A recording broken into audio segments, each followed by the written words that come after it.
नमस्कार, कैसे हैं आप लोग। उम्मीद करता हूं कि आप लोग बहुत बेहतर होंगे। जो भी aspirant SSC CGL 2024 mains exam की प्रिपरेशन कर रहे हैं उनके लिए वीडियो बहुत ज़्यादा हेल्पफुल होने वाला है। इस वीडियो में हम बात करने वाले हैं कि अगर आपको मिनिमम एक पोस्ट यहाँ पे चाहिए तो आपको कितना स्कोर यहाँ पे लाना पड़ेगा कैटेगरी वाइज मिनिमम कितनी रैंक तक आपका सिलेक्शन हो सकता है। उसके अलावा आपको पता है कि वैकेंसी आपकी इंक्रीज हो चुकी है, तो 2400, 2800, 4200, 4600 ग्रेड पे में कितनी वैकेंसी है। ठीक है, तो इन सब पॉइंट पे इस सिंगल वीडियो में हम लोग बात करने वाले हैं। ये वीडियो आप सभी के लिए बहुत ज़्यादा हेल्पफुल होने वाला है। तो चलिए स्टार्ट करते हैं। तो आप लोग देख सकते हैं फाइनली जो वैकेंसी है, पहले आपकी जो वैकेंसी जब आपका नोटिफिकेशन आया था तो 17,727 आपकी वैकेंसी थी। अब ये वैकेंसी बढ़ के आपकी 18,236 हो चुकी है, जिसमें अगर हम कैटेगरी वाइज वैकेंसी की बात करें तो यूआर कैटेगरी की अब जो वैकेंसी है वो 7603 है। उसके अलावा एससी कैटेगरी की 2791 वैकेंसी है। उसके अलावा एसटी की 1575 है।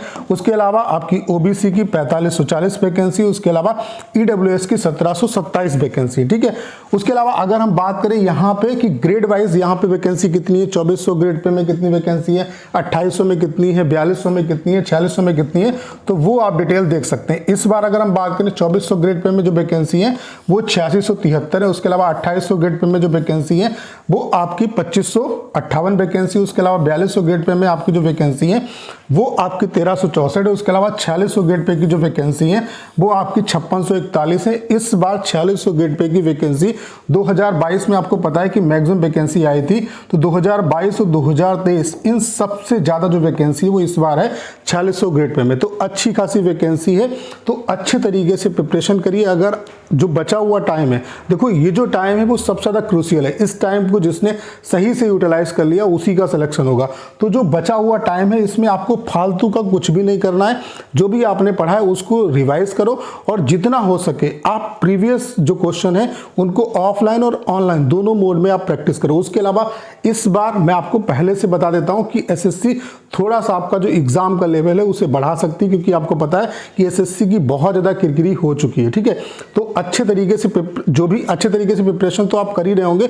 बाकी आपको अब भागना नहीं है इधर उधर कि ये भी पढ़ लें वो भी पढ़ लें। जो पढ़ा है उसे रिवाइज करो और जितना हो सके आप प्रीवियस ईयर क्वेश्चन लगाओ ऑफलाइन और ऑनलाइन। उसके अलावा भले ही आप मॉक टेस्ट एक दो, लेकिन उसका अच्छे तरीके से एनालिसिस करो। और मॉक टेस्ट भी ऐसा नहीं है कि 50 मॉक दो, एक मॉक दो जो रिलेवेंट हो। अगर रिलेवेंट मॉक की बात करें तो सबसे ज़्यादा जो रिलेवेंट मॉक है वो है आपका टेक्स्ट बुक का। और टेक्स्ट बुक पे अभी आपकी ग्रैंड फिनाले सेल चल रही है, जो कि आपकी 28 तारीख से लेकर के 31 तारीख तक चलने वाली है। यहाँ पे अभी आपको पास प्रो जो है वो मिनिमम प्राइस में मिलेगा। यहाँ पे अगर आप मेरा ये कोड यूज करेंगे तो आपको पास प्रो केवल और केवल 307 रुपए का मिलने वाला है। पास प्रो को परचेज करने का जो लिंक है वो डिस्क्रिप्शन और कमेंट बॉक्स में पिन किया हुआ है, वहां से आप परचेज कर सकते हैं। पास प्रो ही आपको क्यों परचेज करना है, क्योंकि पास प्रो में आपको ढेर सारे बेनिफिट मिलते हैं। उसके अलावा यहाँ पे एक ही पास से आप जितने भी ऑल ओवर इंडिया में एग्जाम होते हैं उन सबकी प्रिपरेशन कर सकते हैं। यहाँ पे टेस्ट के जितने भी फॉर्मेट है वो सारे अवेलेबल है। उसके अलावा नंबर ऑफ जो यूजर है वो मैक्सिमम है। तो जब आप यहाँ पे all India test live test देते हो तो आपको अपनी एक्चुअल रैंक का पता चलता है। तो इस ऑफर को अवेल करना नहीं आपको बोलना है। ये आपको अपॉर्चुनिटी 28 तारीख से लेकर के 31 तारीख तक ही मिल रही है। यहाँ पे आपको पास तो केवल और केवल 307 रुपए का मिल रहा है। तो आज ही परचेज करें। परचेज करने का जो लिंक है वो डिस्क्रिप्शन और कमेंट बॉक्स में पिन किया हुआ है।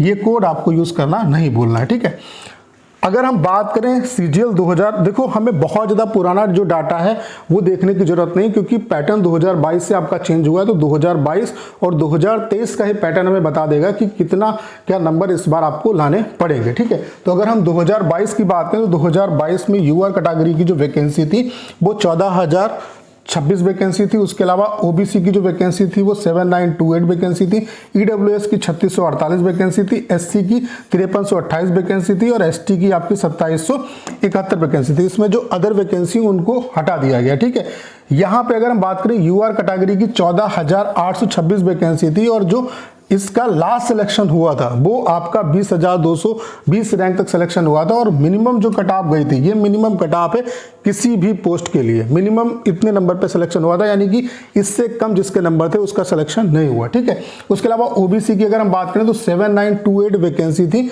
वैकेंसी थी और 24,076 रैंक तक लास्ट सिलेक्शन हुआ था। जो कट ऑफ गई थी ओबीसी की मिनिमम वो 285 गई थी। ईडब्ल्यूएस की बात करें तो 3648 वैकेंसी थी, लास्ट जो सिलेक्शन हुआ था वो 25,288 रैंक तक हुआ था, 281 इसकी कट ऑफ गई थी। एससी की अगर हम बात करें तो 5328 वैकेंसी थी और 29,789 रैंक तक लास्ट सिलेक्शन हुआ था। जो इसकी मतलब कट ऑफ गई थी मिनिमम वो 258 नंबर गई थी। एसटी की बात करें तो 2771 वैकेंसी थी और जो लास्ट सिलेक्शन हुआ था वो 31,626 रैंक तक हुआ था और जो इसकी कट ऑफ गई थी वो 238 गई थी। तो आप यहाँ पे देख सकते हैं कि जो यूआर कैटेगरी की कट ऑफ है, यानी कि सबसे पहले दो चीजें यहाँ पे समझनी कि जितनी वैकेंसी हैं उससे 5,000 या 6,000 रैंक तक 5,000 प्लस रैंक तक आपका सिलेक्शन हो जाता है यूआर कैटेगरी में। जितनी वैकेंसी है उससे 5,000 रैंक तक सिलेक्शन यहाँ पे हो रहा है।